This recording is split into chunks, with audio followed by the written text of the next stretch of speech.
Família da Natação Criativa, quero agradecer muito a sua presença que acompanha a gente pelo YouTube, pelo Spotify, aos mais de 360 mil seguidores lá no Instagram e agradecer o seu voto. O ano passado fomos eleitos o melhor podcast 2025 na seção de esportes, a gente aumentando ainda mais esse projeto. Gratidão! E hoje vamos falar de um assunto muito importante, vamos falar sobre maternidade atípica. Recentemente tivemos uma notícia até muito triste que uma mãe faleceu de exaustão por cuidar de um filho atípico. Mas vamos falar tudo isso hoje e eu trouxe a especialista no assunto, Ana Paula Siqueira. Muito obrigado pela presença. Oi, obrigada, Renato. Obrigada pelo convite. É um prazer estar aqui com vocês, e principalmente para falar desse assunto que é tão importante, tão urgente, tão contemporâneo, né? Que é a realidade da maternidade atípica. Hoje estima-se aí que estão 19 milhões de deficientes no Brasil, 17 milhões pelo IBGE, mais 2 milhões a gente acredita de autistas que não entra nesse estudo do IBGE, mas entra aí por volta de 19, 20 milhões de deficientes.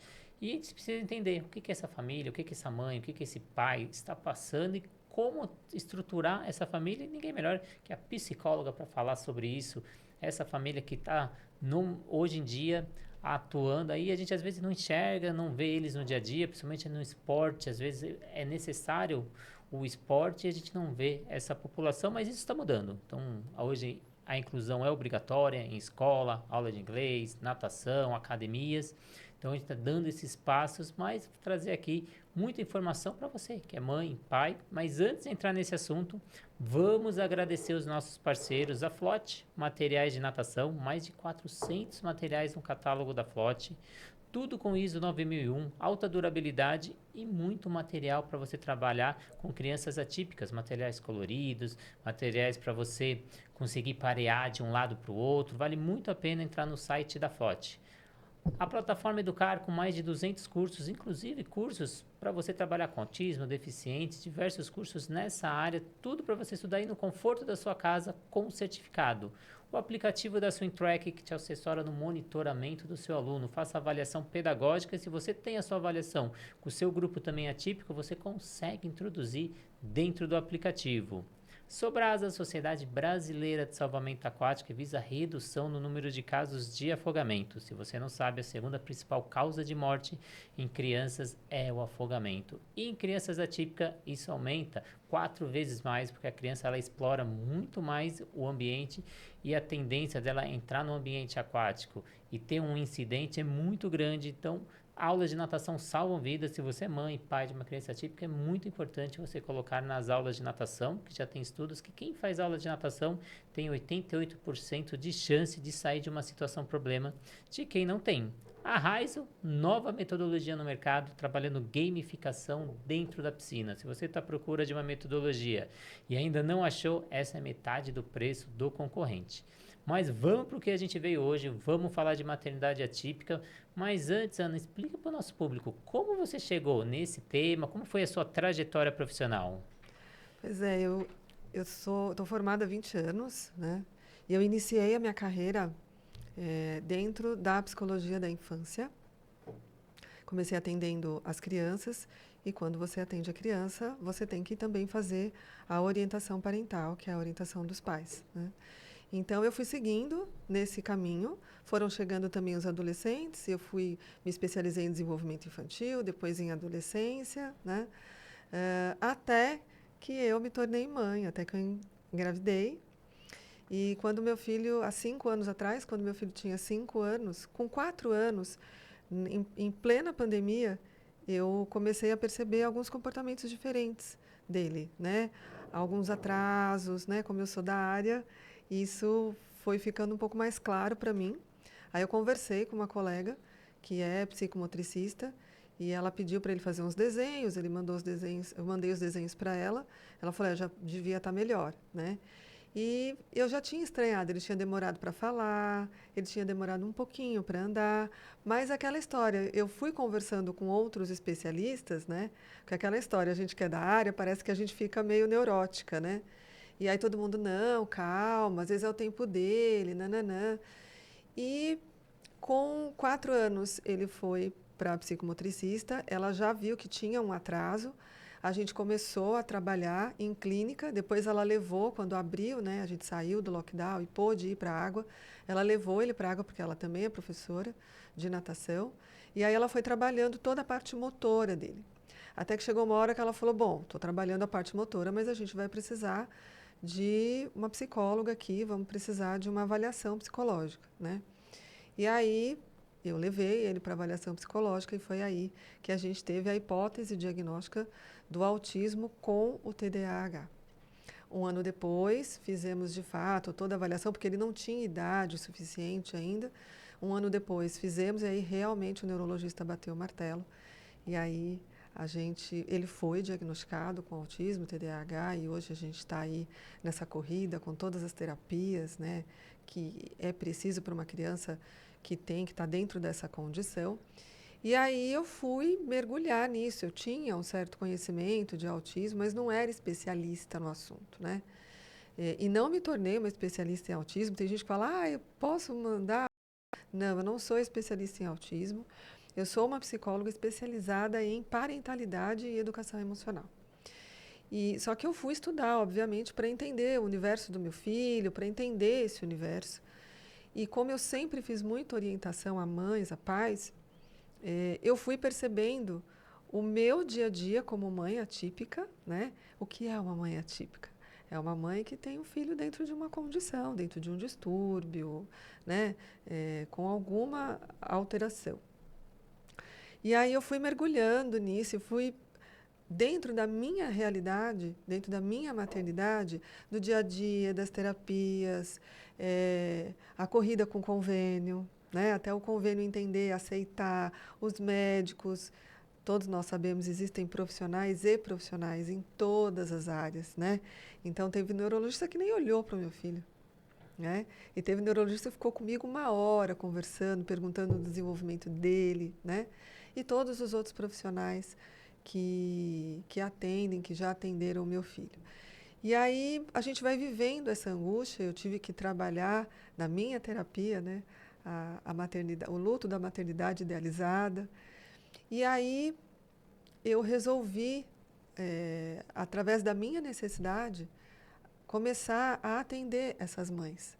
Porque já era um universo que eu estava, né? E como eu tenho a especialização em parentalidade e educação emocional, então eu falei, bom, eu vou unir essas duas coisas, né? E comecei a atender as mães atípicas, porque eu sei o que é a realidade de uma mãe atípica. Terapias, eu sei o que é você conciliar maternidade atípica com profissão, com vida, casamento, vida social, enfim, né? Então eu falei, bom, acho que esse é o caminho, né? E foi aí que eu mergulhei nesse universo e estou aí. Você falou sobre o contato com esses profissionais, né? Como você falou, tem profissionais e profissionais. Eu vejo também que tem profissionais que têm empatia e profissionais que não têm empatia. Que além do conhecimento técnico, nesse momento, a importância do acolhimento dessa família, a importância do acolhimento dessa mãe, que às vezes acabou de receber essa notícia, está no momento mais frágil, a importância de ter um profissional que tenha esse cuidado de como dar informação, na forma de passar, que a gente vê também profissionais e profissionais, como você disse. E claro que eu vou trazer para a minha área, queria que você falasse um pouco dos benefícios que você viu da natação com seu filho, o que você viu de evolução depois que ele iniciou as aulas de natação? Nossa, foi incrível, porque como eu fui para um time que eram professores de natação e psicomotricistas e que conheciam, né, sobre autismo, sobre todas as questões que envolvem a parte motora e emocional, né, do autismo, foi incrível, porque a evolução que a gente foi vendo da postura, né, das coisas que o meu filho não fazia, né, e começou a desenvolver, né, ele sempre gostou muito de água e, além de tudo isso, obviamente, uma criança que está dentro dessa condição, ela também pode desenvolver ansiedade. Meu filho também tem uma questão muito forte com ansiedade. Então, trabalhar o momento, Primeiro você senta, depois você mergulha, né? O medo que ele tinha de mergulhar e principalmente o medo que meu filho tinha de colocar a cabeça embaixo da água. Que essa é uma questão para os autistas, né? E para muitas crianças, mas que dentro do autismo a gente percebe muito isso. Então, com alguns meses, assim, eu não vou saber te precisar, mas em alguns meses ele estava mergulhando, ele estava colocando a cabeça e saindo, né? Então, isso para mim foi assim, é, é, sabe quando você vai vendo a evolução do seu filho e a hora que a gente vai lembrando de como a criança está e de onde a criança chegou, você fala, nossa, realmente isso fez a diferença na vida dele, né? Autonomia, né? E até a questão social, porque a professora pedia, olha para mim, né? Porque o autista ele tem essa dificuldade, né? Do contato ocular. E a professora olhava para ele, então ele fugia do olhar. E isso ajudou, inclusive, né, o trabalho emocional, né, da psicóloga em desenvolver todas essas questões. Inclusive, esses profissionais estavam muito abertos para conversar com os outros profissionais, porque assim que a gente realmente descobriu e teve a hipótese diagnóstica, nós já começamos a buscar os outros profissionais. E a abertura que a professora e a coordenadora da natação tiveram para conversar com os outros profissionais, para fazer um trabalho multidisciplinar que nós sabemos que é fundamental para todas as crianças, para todas as pessoas, né? Então, essa hipersensibilidade que alguns autistas têm como característica, às vezes dificulta esse mergulho, porque ele tem uma sensibilidade maior, então isso incomoda ele, mas ao mesmo tempo, quando ele começa a mergulhar, fica ao contrário, ele só quer mergulhar, porque por causa também da hipersensibilidade, por causa do som, porque fora da água, esse som incomoda mais, dentro da água dá uma sensação de paz, de calma, e aí ele sai de quem não queria mergulhar, porque só fica mergulhando, e aí a aula transcorre naturalmente. Então, esse primeiro passo é o mais difícil. E até por isso a Ana faz parte do nosso corpo docente da pós-graduação, que já está em 12 cidades. E a gente tem como módulo deficiente, a gente tem a psicomotricidade, a neurociência e a psicologia, tudo para englobar no trabalho com esse autista, esse deficiente. Então é importante de ter esse profissional com um olhar diverso, multi. Então, muito importante, mas para a gente começar esse papo, né, que a gente deu uma desviada, o que significa maternidade atípica e por que esse termo é tão importante hoje?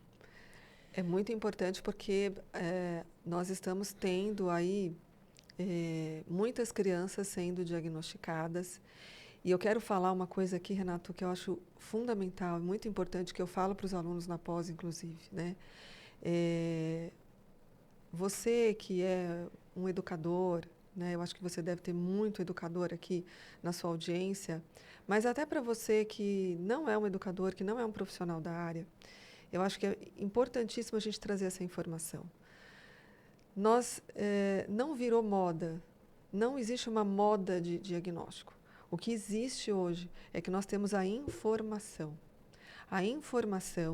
de que hoje nós conseguimos, né, através de uma avaliação neuropsicológica muito bem feita e de um profissional, um médico, né, um psicólogo muito bem informado, nós temos isso hoje, essa informação muito à nossa mão. Então, hoje, não virou moda diagnosticar. Hoje, nós temos a informação e as pessoas estão recebendo o diagnóstico. Então, no meu consultório, eu não recebo só mães atípicas. Eu recebo esposas atípicas, com pessoas que estão recebendo, esposas e maridos, é que eu trabalho mais com as mulheres, esposas atípicas que os maridos com 50 e poucos anos estão recebendo o diagnóstico de autismo. Ou seja, essa pessoa passou uma vida, 50 e poucos anos, sem saber que ele era autista. Mas se você for lembrar, se você for aí da nossa época, né, você não conheceu uma pessoa na escola que se isolava? Você não conheceu o cara que todo mundo chamava que era o esquisito na escola? Provavelmente esse cara tinha alguma condição. E geralmente são pessoas autistas nível 1, que é aquele nível onde a pessoa tem um certo nível de interação, mas ela não dá conta de ter uma interação social, né? Onde ela consegue manter uma conversa e onde ela tem uma série de questões com sons, com texturas, com roupa, com alimento, contato ocular, né? E que essa pessoa, por não ser entendida, por não achar o seu lugar, depois de bater cabeça, né, como as pessoas falam aí a vida toda, ela conseguiu chegar numa terapia e com um bom profissional ela chegou num diagnóstico. Então eu recebo esposas atípicas que falam: meu marido recebeu um diagnóstico de autismo, o que eu faço? Né? Esposas, inclusive, que já tinham feito terapias há tempos atrás e que a outra terapeuta chegou e disse para ela: olha, você está dentro de um relacionamento abusivo. Por quê? O autista, como ele não tem o lugar, como ele não é entendido, como ele não consegue interagir, porque isso para ele é muito difícil, geralmente ele desenvolve uma certa agressividade, porque ele não consegue lidar com as frustrações do dia a dia como a gente lida. Não é difícil lidar com uma frustração? Imagina para uma pessoa que não tem essa dimensão de que ela precisa aprender a lidar com aquilo, porque ela não consegue. Ela tem uma questão lá dentro, no centro do cérebro dela, que não consegue processar isso de uma forma que ela consiga entender que, poxa, essa caneca tem esse desenho com esse golfinho. Mas para ele, o que tem a ver uma caneca com golfinho? Não, caneca não tem que ter golfinho. Caneca tinha que ter, sei lá, na cabeça dele, tinha que ter um alimento, uma bebida. Então ele não entende o abstrato. O abstrato, exatamente. Então, ele muitas vezes parte para a agressividade sem saber que ele está sendo agressivo. E essa mulher acha que ela está dentro de um relacionamento abusivo. E eu vou levantar 2 pontos ainda complementando, porque às vezes essa pessoa ela tem um hiperfoco, ou hiperfoco no futebol, carros antigos, ou em jogos, games. E aí também essa pessoa fica frustrada, fala, mas ele só pensa em jogo, só pensa nisso. E às vezes é o hiperfoco, que a pessoa não está percebendo que ele está nessa condição. Ou como você falou, às vezes a pessoa faz uma brincadeira de uma coisa abstrata e ele não entende, porque para ele tudo é concreto. E aí ele fica um pouco agressivo. E a pessoa acaba não entendendo e a gente está tendo muitas pessoas com diagnóstico agora, porque lá atrás a gente não tinha condição, como se disse, essa informação. E você comentou do luto, quando você iniciou a nossa conversa, porque muitas mulheres passam por esse momento de luto logo que recebe a notícia. Você percebe que muitas mulheres só se reconhecem como mães atípicas depois de um tempo? E como acontece esse processo de identificação? É muito difícil e eu não sei se eu te respondi o que é maternidade atípica. Maternidade atípica é uma mãe que tem um filho que está dentro de uma condição, seja autismo, seja TDAH, seja dislexia, seja um distúrbio de personalidade, enfim, seja um distúrbio de desenvolvimento, um síndrome de Down. Então, isso é maternidade atípica, uma mãe que tem uma criança com uma necessidade especial, né? Falando agora sobre a chegada do diagnóstico, e eu posso viver, e eu vivi isso, né, e vivo todos os dias.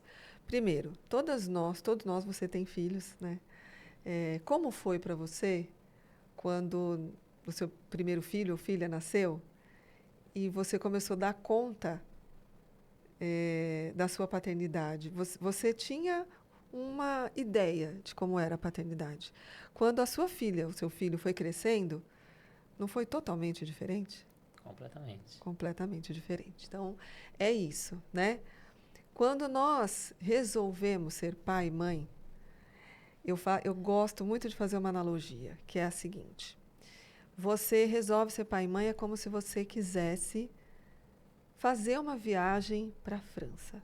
Então, nossa, eu quero fazer uma viagem para a França, então eu vou comprar a passagem, eu vou ver como é que vai estar o clima na França, eu vou estudar sobre a França, eu vou pelo menos querer falar algumas palavras, por favor, muito obrigado, para me virar em francês, né? Eu quero ir na Torre Eiffel, eu quero conhecer. Você faz todo um roteiro, você se prepara. Você não simplesmente pega a sua mochila, põe nas costas, compra a passagem e vai para a França. Né? Você faz um roteiro de viagem, você quer aproveitar o melhor da França. Você vai saber qual é a moeda que tem lá, se eles usam o dólar, se é o euro, como é que tudo isso funciona? Não é assim que a gente faz? Uma viagem planejada é assim. Né?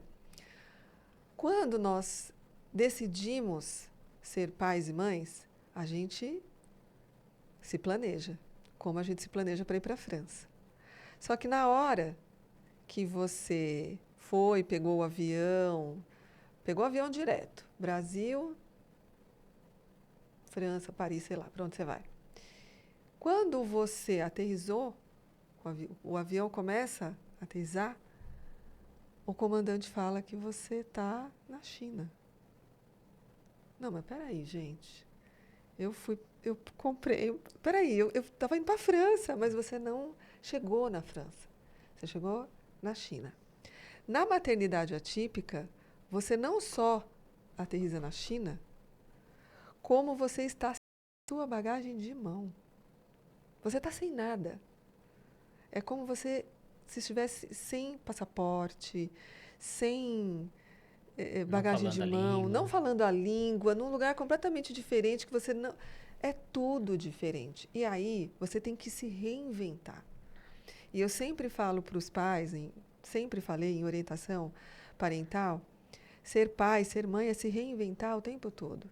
E dentro da maternidade atípica, você tem tudo isso, né? Porque aí você vai ter que entender o que o seu filho tem, você vai ter que estudar o que o seu filho tem. E muitas mães fazem isso. Ao contrário, infelizmente, de muitos pais que se retiram e que entram em negação, né? Não que as mães não entrem. Eu tive a negação porque, na minha cabeça, né? Eu acho que eu tive a negação porque o meu filho, ele dava sinais. Ele tinha umas estereotipias e eu não via. Eu achava que o TDAH eu via, mas o autismo eu não via. E quando a psicóloga foi falando, e quando ela falou, então, Ana, ele andou tarde, ele falou tarde, ele tem a ecolalia. Meu filho tinha ecolalia. Ecolalia, a criança ouve as coisas do ambiente e fala. Ela repete coisas do ambiente que ela está ouvindo, né? E eu achava que ele falava sozinho. E dentro da minha teoria, não, imagina, até os 7 anos, a criança está no mundo da imaginação, né? E eu não vi. Então, houve ali também uma negação da minha parte, né? Da parte do pai também, principalmente. E nós tivemos que ir para a terapia para trabalhar esse luto do filho idealizado, que todos nós temos e que isso é completamente normal, né? Então, e tem muitas mães, muitos pais que têm muita dificuldade de lidar com isso, porque é pesado, né? Porque você fala, bom, e agora? Eu vou ter que estudar. A sua vida muda completamente, né? A minha agenda é em cima da agenda do meu filho. A agenda do pai dele é em cima da agenda dele. Porque a gente acaba priorizando por conta da quantidade de terapias, né? E eu tenho a sorte de ter o pai do meu filho, ele é muito parceiro, ele divide bastante comigo, mas infelizmente tem muitas mães que não têm isso.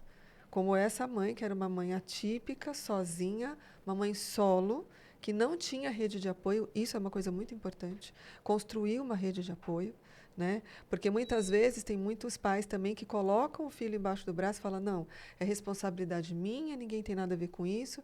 E não é bem assim. A gente pode construir uma rede de apoio, sim. É importante que a gente tenha rede de apoio, porque você precisa ter vida. Né? Você precisa continuar tendo a vida, a sua profissão. E é importante essa questão da rede de apoio. E essa jovem de 26 anos falece porque ela estava sozinha. E provavelmente com um filho atípico, né, com um nível 2, nível 3, que dá muito mais trabalho, às vezes não verbal, e a criança não sabe o que ela quer, então ela fica agressiva, ela chora, ela joga. Imagina essa realidade no seu dia a dia. É realmente bem pesado. Então é importante destacar o que seria uma mãe solo, não é aquela mãe que está separada, aquela mãe que não tem, como ela disse, uma rede de apoio. Então não tem a família, não tem um vizinho, não tem um amigo, não tem alguém que dá esse suporte. E não é esse só o suporte de conversar, é o suporte de levar num médico, de comprar um medicamento, de comprar um alimento, de dar uma carona. Então não tem esse suporte, ela está só. Por isso que a gente fala de mãe solo. Outro ponto que você falou, tem uma, é muito importante a importância da figura do pai. Você falou, eu tenho muita sorte de ter uma pessoa companheira. A natação criativa entrou num projeto que a gente atendia mais de 200 crianças com deficiência. Era um projeto social, a gente atendia 200 crianças de forma gratuita. E a gente fazia estudo por cada pessoa que estava dentro desse projeto. E 70% das famílias eram mães separadas. Então, quando recebe essa notícia, geralmente o pai deixa essa família. E aí essa mãe precisa trabalhar, precisa cuidar da criança, e ela recebe o benefício do governo, e ela não pode ter nenhum bem no nome dela, então às vezes ela não pode ter um carro, ela necessita de condução pública. Então é uma vida que vai cada vez mais aumentando, né? Então uma dificuldade atrás da outra, né? Nossa, é muito desafiador, sabe? Eu sou uma pessoa que eu tenho a minha profissão, eu tenho um carro, né? O meu filho estuda numa escola particular, mas eu fico vendo, né? Não é essa a realidade. Não é essa a realidade. Eu tenho colegas, amigas, professoras que trabalham na rede pública e que pouquíssimas escolas, por exemplo, têm uma sala de recursos para as crianças autistas que é fundamental. É uma ou outra que a gente acha, né? Então, é, é, assim, o despreparo profissional, né? Na educação, na medicina, na escola, numa escola de natação infantil. Eu tive acesso, porque, assim, alguns profissionais falaram para mim: o seu filho chegou aqui porque você é psicóloga. Porque se fosse uma mãe que não tivesse o menor conhecimento de tudo isso, imagina, é estar na China sem bagagem de mão, porque ela não tem acesso, ela vai ter que buscar essa informação e ela vai ficar anos ali. Eu patinei em muitas coisas porque a gente se depara, por exemplo, com o convênio, né, que demora para liberar e aí recebe o diagnóstico e aí você não consegue as terapias. Até hoje, o que o meu filho tem, ele está na particular. Eu não estou conseguindo no convênio. Por quê? Todo mundo manda para a terapia ABA. Só que a terapia ABA, ela não tem, em muitas clínicas, ela não tem alta. Então o cara entra lá e ele não tem alta, ele fica. E aí não tem rodízio, não tem vaga para você atender outras pessoas. Então, o meu filho recebeu o diagnóstico há 4 anos eu estou em fila. Ninguém nunca me chamou para uma terapia ABA. Entende? Hoje o que nós temos é porque nós estamos batalhando, trabalhando para manter isso no particular.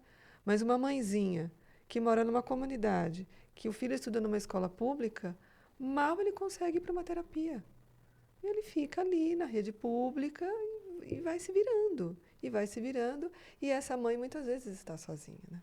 E você falou muito do trabalho multiprofissional, de diferentes profissionais. Você até como psicóloga que atende diversas famílias, quantos profissionais de outras áreas te procuraram, fizeram um telefonema? Como você está lidando com essa criança, com esse adolescente, com esse adulto? Vamos fazer um trabalho em conjunto? Quantos profissionais você já pegou nesse tempo de trabalho? Então, poucos, né? Só aqueles que realmente são os meus parceiros. Ou, por exemplo, quando eu atendia mais crianças, chegava uma criança, eu percebia que tinha alguma coisa, encaminhava e eu buscava esses profissionais. Infelizmente, eu já tive psiquiatras, adolescentes, pré-adolescentes, que chegaram para mim com alguma questão e o psiquiatra não quis conversar comigo. Né? Infelizmente, a gente vê que é um profissional que está totalmente desatualizado. Né? Porque para você cuidar de uma pessoa, não, um profissional não cuida de uma pessoa. Existe uma equipe que precisa cuidar dessa pessoa e essa equipe precisa conversar, fazer um trabalho que ele precisa estar junto, coeso, né? E não cada um faz por si e a criança fica, né? Ah, e aqui eu vou trabalhar isso, aqui eu vou trabalhar aquilo. Então, o meu filho tem a psicóloga, a psicopedagoga que vão até a escola, que conversam com a equipe pedagógica, que montam o PEI dele, né? O PEI é o Programa de Ensino Individualizado que as escolas precisam ter e precisam montar. E tem escola que está aprendendo a fazer PEI, né? Então, tem crianças por aí que nem têm o seu PEI construído, né? Então, a gente ainda está muito embrionário. Então, para você que está ouvindo a gente, principalmente professor de natação, que é a nossa audiência, você tem um aluno atípico, então pega o telefone, conversa com o médico, conversa com o neurologista, conversa com o psicólogo, com a TO. É importante esse telefonema, essa troca de mensagem. Pede para a mãe, que é o profissional que está passando. Então, às vezes, algo que a psicóloga está utilizando lá no consultório vai facilitar muito na sua aula e muito que você está utilizando na sua aula vai facilitar também a parte com a psicóloga na consulta. Então, essa troca de informação é profissional, é importante. Eu já trouxe diversos profissionais nessa mesa, eu faço sempre essa pergunta para a gente refletir, para destacar a importância da conversa de um profissional com outro. E, Ana, existe a diferença entre aquela mãe que ainda não tem o diagnóstico, daquela mãe que já tem o diagnóstico fechado? Como que é ela viver nesse processo de investigação e como isso impacta emocionalmente? A angústia, né, Renata? A angústia de você. Mas o que que o meu filho tem? Olha, nós suspeitamos que o seu filho é autista. Autista, pronto, já dá aquele baque. Porque você sabe que a sua vida vai mudar e outra, a gente volta para a questão da informação. A mãe fala: Meu Deus, e agora? O que eu vou fazer? Né? E, infelizmente, a gente também não tem profissionais que orientam essas mães de como elas têm que fazer. Depois, quando o diagnóstico chega, aí sim, aí alguns profissionais conseguem orientar. Mas, por exemplo, o que fazer com uma criança quando ela está numa crise? Por exemplo, e a mãe está sozinha com ela no metrô, no ônibus, na rua, né? Porque a sociedade também precisa ser informada. Então, esse trabalho que a gente está fazendo aqui não é só para os profissionais, também tem que chegar nas pessoas, na sociedade. Por quê? Porque quando você está no metrô, no ônibus, na rua, e uma criança tem uma crise, muitas pessoas olham e acham que aquilo é uma crise de birra, como já aconteceu comigo. Aquilo muitas vezes não é uma crise de birra. E mesmo que for uma crise de birra, né? Muita gente olha e fala: nossa, aquela mãe não consegue controlar aquela criança. O julgamento. Então, se tem uma coisa que é muito ruim dentro da maternidade, e principalmente na maternidade atípica, é o olhar julgador das pessoas, que começa na família e se estende para a sociedade. E assim, e não é só sociedade, é assim, é a professora que dá aula, é o médico, é o psicólogo, é o professor de natação, que fica olhando para você, né? Gente, eu sou uma mãe, né? Então, por exemplo, vou dar eu gosto muito de trabalhar com situações reais. Ano passado, meu filho estava numa escola e teve uma excursão para um parque aquático. Pensa, é que o meu filho, ok, já tem a sobrevivência na água, então, quanto a isso, eu não estava tão preocupada, né? Mas vocês viram, né? Somos branquinhos e parque aquático, né? Enfim, tinha já conversado com a professora, só que no dia eu deixei o meu filho, ele entrou na escola e eu avistei a professora, né? E aí eu vi a professora e a coordenadora. Aí eu olhei assim para ela e fiz assim para ela vir, né? Que eu queria acertar os últimos detalhes com ela. E ela olhou assim para mim, deu aquela risadinha e eu li no olhar dela: lá vem essa mãe. Sabe assim? Aí eu falei: oi, tudo bem? Aí, né? Acertei os últimos detalhes com ela. Ela: não, fica tranquila, não sei o quê. Gente, é uma criança, né, de 8 anos que estava indo para um parque aquático, né? Quem não vai ter medo?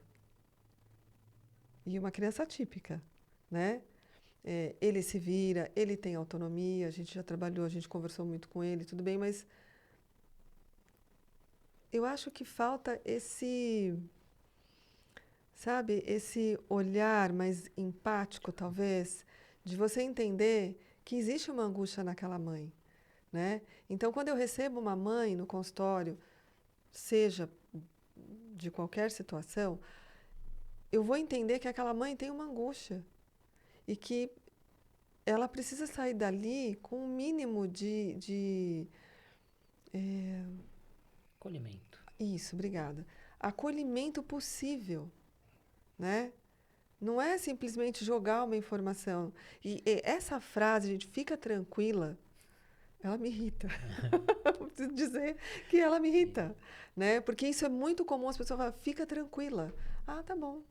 Será que se fosse o seu filho, você estaria tranquila? Né? Então, são duas coisas que eu falaria para profissionais. Não use essa frase, fica tranquila, né? E não diga que diagnósticos estão na moda, porque isso só denuncia o quanto você não está atualizado sobre a vida, sobre as coisas, sobre o que está acontecendo no mundo, né? Nós temos informação, né? E quando é uma mãe que ela abraça isso e que ela trabalha o luto dela, né? E ela vai atrás da informação, muitas vezes ela sabe muita coisa, ela sabe coisas às vezes que eu não sei. A dentista do meu filho, ela é especializada em crianças atípicas e ela está se especializando em crianças, né, com síndrome de Down. E ela fala: Nossa, as mãezinhas sabem coisas que eu não sei. Lógico, porque se essa mãe ela não se se ela não tiver essa informação, se ela não for atrás disso, se ela não se salvar de informações, o mundo vai engolir ela. Ela vai engolir. E aí ela vai cair nas mãos desses profissionais que vão ficar jogando ela de um lado para o outro. Então, como você falou, não é só o ambiente aquático, como eu comecei a nossa conversa falando que é 4 vezes maior para uma criança atípica, porque ela explora mais o ambiente, mas a gente tem uma mudança de rotina, o lugar novo, a sociabilização, às vezes o barulho do local. Tem muita coisa que gera essa insegurança, não só na família, mas na própria criança. Para essa criança ir para esse local, ela já está um dia antes já insegura, com ansiedade, o que, que vai acontecer, porque ela já entende esse processo, ela sabe a dificuldade que ela vai passar. A importância desse acolhimento, desse vínculo com toda essa equipe de profissional, coordenação, professores, é muito importante. E como você já iniciou, mas como que é esse contato com a família, com amigos, com a sociedade, que você falou que às vezes tem aquele olhar, como que é isso influencia a mãe no momento, no dia a dia? É esse olhar julgador, né? Então, por exemplo, o meu filho ele parou de usar o cordãozinho, porque quando nós íamos para algum lugar e eu estava com o cordão, porque eles falam que é obrigatório e que eu acho isso um absurdo, porque expõe também a criança e ele não quer mais usar o cordão. Por quê? Porque a gente passava e as pessoas tinham esse olhar julgador, né? Por quê? Porque, infelizmente, a nossa sociedade ainda não está preparada para lidar com a diversidade, com o diferente, né? Muitas vezes, quando a gente está em alguma consulta, alguma coisa, encontra-se com uma outra criança autista que pouco verbal ou não verbal e que grita, né? E todo mundo essa criança grita porque ela sabe falar, né? Então, é a gente começar a desenvolver, Renato, um olhar mais inclusivo para as famílias. Porque eu vejo muitas pessoas falando da criança. Ok, claro, é a criança. Mas e o pai e a mãe dessa criança? Né? Como que eles estão sendo acolhidos? E aí a gente vai falar dessa parte, então, como é viver em funções dessas terapias, dessas consultas, dessas adaptações, mas ao mesmo tempo equilibrar o cuidado e identidade pessoal. Porque como você falou, Isso. a gente vive muito em função do nosso filho, mas a gente tem que ter o nosso momento. Momento individual, momento também de casal e momento de família. Exato, exato, porque no meu caso, né, o meu filho ele tem um autismo nível 1, ele se comunica, ele fala, ele vai para a escola, ele tem amigos, né? Tem os desafios dele? Tem. Mas se a gente pegar um síndrome de Down ou um próprio autista, um disléxico nem tanto, o disléxico ele tem muita questão no aprendizado, né? Se a gente pega uma criança, por exemplo, não verbal, se você pega um síndrome de Down, por exemplo, que alguns também demoram muito para falar, o desafio é muito maior. Então, eu conheço muitas mães que, por exemplo, tiveram que abandonar a carreira, trabalho, porque a rotina é tão intensa que não cabe. Não cabe um trabalho, não cabe um. O pai vai trabalhar para conseguir sustentar, né, tudo isso e a mãe fica nas terapias. Quando é um filho, por exemplo, nível 13, autista, que é um não verbal, como você consegue deixar esse filho com uma outra pessoa, com um cuidador, né? E aí tem uma série de questões aí também da maternidade atípica. Existe uma ilusão muito grande também da mãe atípica, que está muito presente dentro da angústia e do sofrimento dela, que é, será que vão cuidar do meu filho como eu cuido?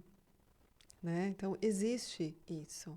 Né? A gente tem essa ilusão. E é muito difícil a gente ir abrindo mão e permitindo. Né? Eu não sei se eu tivesse um filho nível 3, se eu estaria no momento de carreira que eu estou hoje. Né? Pela demanda que ele vai exigindo de você. Né? E, enfim, todas as preocupações com o futuro. Eu me preocupo com o futuro do meu filho. Imagina uma mãe com autista nível 3. Como vai ser o futuro dessa criança, desse jovem? E aí é importante desse profissional que está ouvindo a gente ter essa visão além da atividade que ele está executando. Por exemplo, no projeto que a gente falava que o primeiro objetivo das aulas de natação era você dar autonomia e independência para aquela pessoa, para depois você ensinar crawl, costas, peito e borboleta. Era uma consequência. O que é importante era você melhorar a marcha, a pegada, o levantar e sentar, o vestir roupa, o tirar roupa. São ações diárias que às vezes parecem simples, mas que vai mudar a vida dessa família. Então, uma criança que não tirava uma camiseta conseguir tirar, uma criança que não conseguia se alimentar começar. A gente teve 2 casos dentro daquelas 200 pessoas que a gente atendia que andaram pela primeira vez. Uma criança e um adulto que nunca tinham andado e começaram a ter um movimento de marcha depois da aula de natação por um ano, uma vez por semana. Então imagina que impacto que teria isso numa família de uma pessoa que não andava, uma pessoa que começa a se locomover, isso vai facilitar muito. Então você ter esse olhar além do que você está fazendo e olhar para o cidadão, na formação desse cidadão. E outra coisa importante de você introduzir essa família no processo desse aprendizado. Por exemplo, onde a gente fazia os primeiros contatos, a mãe tinha que estar dentro da água, junto na aula. Ela vai te passar muitas informações que às vezes você nem sabia, ou às vezes nem outro profissional te informou, mas o que é o dia a dia? Porque cada um é cada um. Então, o nosso objetivo era a criança nadar sozinha, sem a presença dos pais? Era o objetivo lá na frente. Mas nesse primeiro momento, facilita demais a presença da família, ela entender como que você está trabalhando, qual que é a metodologia, como que é o processo, quais são as metas, e vocês trabalharem em conjunto. Isso é muito importante. Mas mesmo diante, às vezes, de vários correntes aí, de família, amigos, tendo todo esse suporte, ao mesmo tempo existe a solidão nessa maternidade atípica, que Sim. tem que ser trabalhado, né? Sim, sim. As mães atípicas também precisam de atendimento psicológico, né? E é isso, né? Eu acho que nós, como profissionais, como sociedade, né? Nós precisamos pensar não só na criança, né?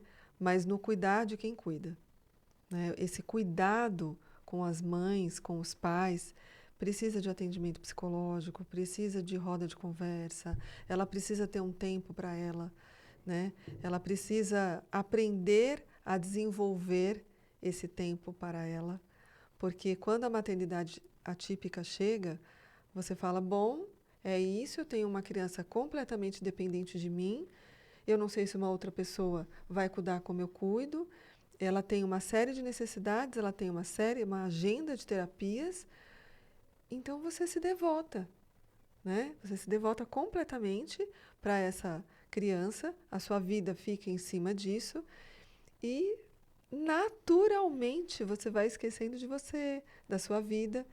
E o que eu recebo são mães exaustas, né? Mães que estão assim no ápice do burnout materno. A gente já está falando em burnout materno. O que que é burnout?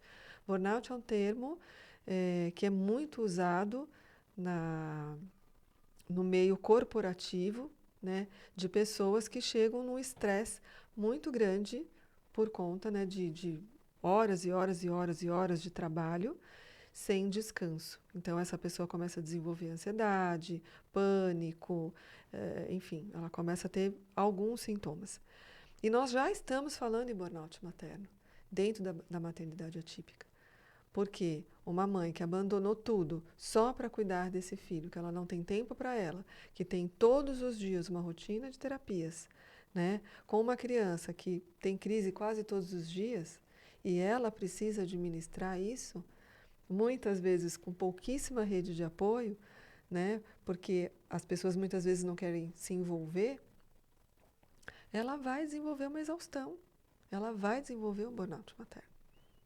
E a saúde mental é um problema mundial atual, não só no Uhum, Brasil. Hoje uhum, o Brasil é o país mais ansioso do mundo, também com muitas pessoas com grau de depressão, e às vezes são doenças silenciosas, ocultas, ou a gente não dá muita importância. Fala, eu tô cansado, eu tô estressado, eu tô trabalhando demais, uhum, mas você já tá com quadro de burnout, ou quem tá ao seu lado não dá tanta importância ao que você tá passando. A importância desse relacionamento que muitas vezes também é afetado. Eu queria que você falasse o casamento, o relacionamento, como o diagnóstico aproxima ou afasta o casal? Então, aí é que entra essa questão da saúde mental e do acompanhamento psicológico para esse casal, né? Porque o casal precisa estar muito unido e muitas vezes essa união não acontece, né? A mãe abraça, muitas vezes nem permite que o pai, às vezes, participe porque acha que o pai não vai cuidar como ela cuida, aquela história, porque isso não acontece só com os outros, acontece com o pai também. E a gente, nós mães, precisamos permitir que os pais participem, entrem. Ele vai fazer do jeito dele. Ele vai fazer como ele consegue fazer. E o filho precisa, o filho, a filha, precisa ter o contato com a presença paterna. Então, nós mães precisamos permitir que os pais, que os maridos entrem, né? E precisa ter muito diálogo, precisa ter muita parceria, né? Eu acho que o diálogo, eu sou divorciada do pai do meu filho, nós divorciamos antes do diagnóstico e com o diagnóstico eu falei, olha, eu vou para minha terapia e você precisa ir para a sua, né? Ele ele teve uma questão assim, eu achei que realmente ele ia pirar, mas ele foi para a terapia, ele entendeu. E hoje nós temos diálogos constantes. Como é que nós vamos fazer? Porque agora o nosso filho está entrando na pré-adolescência, que é uma outra fase. E uma coisa também importante é que crianças atípicas, elas desenvolvem a sexualidade mais rápido, né? Por outras questões que eu não vou aprofundar nisso, mas enfim, muito diálogo, muita conversa, muita parceria. Isso também é um desafio, porque um quer fazer de um jeito, o outro quer fazer de outro, e aí você precisa ter uma conversa, um diálogo, né, para que vocês consigam chegar num senso comum. Isso não é fácil, isso é muito desafiador e por isso muitas vezes precisa entrar o profissional, o psicólogo. Muitas vezes, com o pai do meu filho, eu falei para ele, ó, não estamos chegando num acordo. Vamos conversar com a psicóloga dele? Aí vai, marca, né, um encontro para a psicóloga mediar isso e tudo mais, para a gente poder chegar num consenso do que é melhor, porque o que é melhor para a criança, né, na questão do resultado final. Então, precisa ter profissionais aí intermediando essa conversa. E como esse casal, ele consegue conviver com o luto simbólico pelo aquele filho idealizado? Como isso se manifesta? pai, na mãe. Queria que você falasse um pouco desse luto e como trabalhar isso. Pois é, você falou luto simbólico, não é simbólico, é luto mesmo, né? É, você idealizar uma maternidade, você idealizar, que eu digo, é assim, a criança nasce, a criança começa a se desenvolver e você já pensa, ela vai crescer, né? Ele vai se desenvolver, ele vai estudar na escola, ele vai para uma faculdade, ele vai, né? E de repente, né? Não é bem isso. Ou melhor, a vida está dando outro caminho para você. Então, você tem que matar aquele sonho e começar a viver essa realidade, né? Você mata aquele ideal. E aí você tem que viver o luto daquele ideal. É muito angustiante, né? Porque você, além de tudo isso, tem todas as preocupações que estão junto. O que vai ser dele? Como que vai ser, né? Ele vai estudar, ele vai chegar numa universidade, ele vai ter uma profissão. Então, hoje, eu percebo que aos trancos e barrancos, nós estamos tendo a inclusão está cada vez mais presente nas empresas, por exemplo, né? Isso me dá um acalento, porque eu penso, poxa, meu filho vai poder ir para o mercado de trabalho. Hoje ele está com 9, quase 10, daqui 7 anos, eu espero que o mercado de trabalho esteja mais preparado para receber, né? E a gente está vendo isso, eu atendo alguns empresários, trabalho com algumas empresas, e eu pergunto: a sua empresa está preparada para receber uma pessoa atípica? Mas o que é uma pessoa atípica? Nem sabe o que é uma pessoa atípica, né? Então, o mercado, então a sua empresa precisa se preparar, né? É, então, eu acho que é isso, né? É você trabalhar essa angústia de que a sua vida agora é um outro caminho. E o mais difícil, Renato, é trabalhar a aceitação desse novo caminho.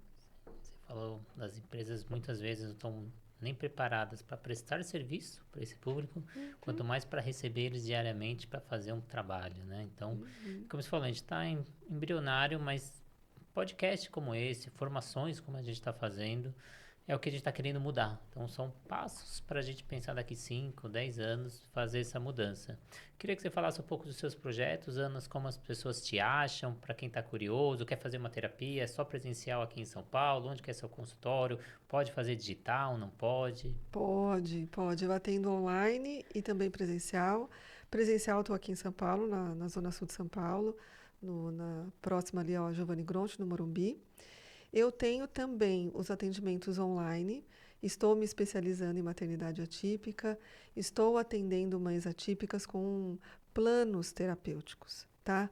Porque hoje em dia as pessoas falam muito em, nossa, mas terapia, quanto tempo? As pessoas estão muito com a questão do tempo, né, hoje em dia. E a gente, né, percebendo essa necessidade atual, contemporânea, nós começamos a trabalhar com planos terapêuticos, que são planos que têm começo, meio e fim. Então, a mulher, a mãe chega e ela vai passar por um primeiro contato, uma primeira sessão comigo para eu entender como está essa mãe. Ela está em burnout, ela está exausta, ou ela só está cansada, né, e querendo realmente um apoio e um trabalho psicológico. E ali eu já tenho desenhado alguns planos terapêuticos para cada mãe que chega de acordo com a necessidade. Então, eu trabalho com começo, meio e fim, né, onde nós vamos trabalhar aí entre 8 e 10 sessões, onde nós vamos trabalhar, vamos juntas, ok, o que nós vamos trabalhar aqui, né? E depois, se ela quiser, ela pode renovar esse plano terapêutico. E tenho também, Renato, no WhatsApp, um grupo de mães atípicas que é gratuito para as mães atípicas. Então, se você tem interesse em entrar nesse grupo, é um grupo onde eu coloco semanalmente mensagens de encorajamento, de reflexões, né? Para a mãe atípica. Não é um grupo que nós vamos falar de diagnóstico, da rotina dos filhos, não. é o cuidar de quem cuida. Eu vou falar com a mãe atípica, eu quero cuidar da mãe que está ali no seu dia a dia e que precisa, né, desse apoio, que precisa desse acolhimento. Então, é um grupo gratuito. Como que faz para entrar? Entra lá no meu Instagram, @AnaPaulaSiqueira, o Siqueira com Y. Nós vamos deixar aqui também, né, na descrição do nosso podcast. E no Linktree você encontra o acesso que vai direto para o grupo gratuito lá do WhatsApp. E também, se a pessoa quiser vir para uma coisa mais profunda, né, para um trabalho, para um acompanhamento psicológico especializado só para mães atípicas, nós também temos os acompanhamentos psicológicos e os planos terapêuticos. Ana, queria agradecer muito a sua presença, agradecer a presença de quem está aí do outro lado. Se você ficou até o final, essa entrevista fez sentido para você, compartilha com alguém que você conhece, mas manda aquela mensagem: fiz essa entrevista, vi que é para você, achei esse ponto, vai para o tempo tal. Faça aquele acolhimento com a pessoa que você está enviando essa mensagem. Segue o nosso canal e, claro, ativa a notificação. 60% de quem segue o canal não ativa a notificação e às vezes perde a entrevista e vem dar bronca em mim. Renato, eu perdi aquela entrevista, estava ótima. Então ativa a notificação. E agradecer também aos nossos parceiros, mais uma vez, que fazem desse sonho uma realidade. Se não fosse essa parceria, não estaremos aqui levando informação de qualidade para vocês. A Flote, materiais de natação, mais de 400 materiais no catálogo, com um polo dentro da USP, que testa cada material que chega na borda da sua piscina. Plataforma Educar, com mais de 100 professores envolvidos, mais de 200 cursos online ou cursos presenciais para levar aí para a sua região. O aplicativo da Swimtrack, que faz todas as informações, toda a análise do seu aluno, tenha todos os dados na palma da sua mão, faça avaliação pedagógica, aeróbica, anaeróbica, e se você tem as suas avaliações, você coloca lá com o seu logo, com o seu nome, e o cliente acha que é o seu aplicativo. A Sobrasa, Sociedade Brasileira de Salvamento Aquático, seja voluntário Sobrasa, mais de 8 mil voluntários pelo Brasil, 17 ações diárias, levando a prevenção. Seja voluntário Sobrasa, assim como eu sou. E a Raizo, nova metodologia no mercado, trabalhando gamificação dentro das bordas das piscinas. Então entra lá no Instagram da Raizo e conheça uma nova metodologia. Agradecer muito sua presença. Você tem qualquer dúvida? Deixa aqui nos comentários. Se você acha que a gente tem que continuar com essa entrevista, trazer mais temas, se aprofundar nesse conteúdo, escreve aqui também. Ou se você acha que a gente precisa fazer uma live aberta para tirar as dúvidas, se você é mãe, pai, nossa, eu tinha uma dúvida, tinha outra dúvida, não precisava de algo ao vivo, eu queria tirar um pouco dessa minha angústia ou dessa dúvida que eu tenho, também deixa aqui nos comentários. Tendo essa demanda, a gente também faz esse trabalho. Agradecer muito aí quem acompanha a gente, agradecer a Ana mais uma vez, tá com a gente na pós-graduação, pegou um pouquinho do tempinho dela, dessa agenda lotada para conversar e levar essa informação de qualidade para vocês. Muito obrigado, Ana. Eu que agradeço pela oportunidade, eu espero que tenha levado a informação não só para as equipes, para os profissionais, mas para os pais. E eu também fico muito à disposição lá no meu Instagram, caso você, se você é uma mãe atípica, um pai atípico, e esse podcast chegou até você, eu estou disponível, caso vocês precisem. Obrigada, Renato. Obrigada pelo espaço. Obrigadão e até a próxima entrevista. Até.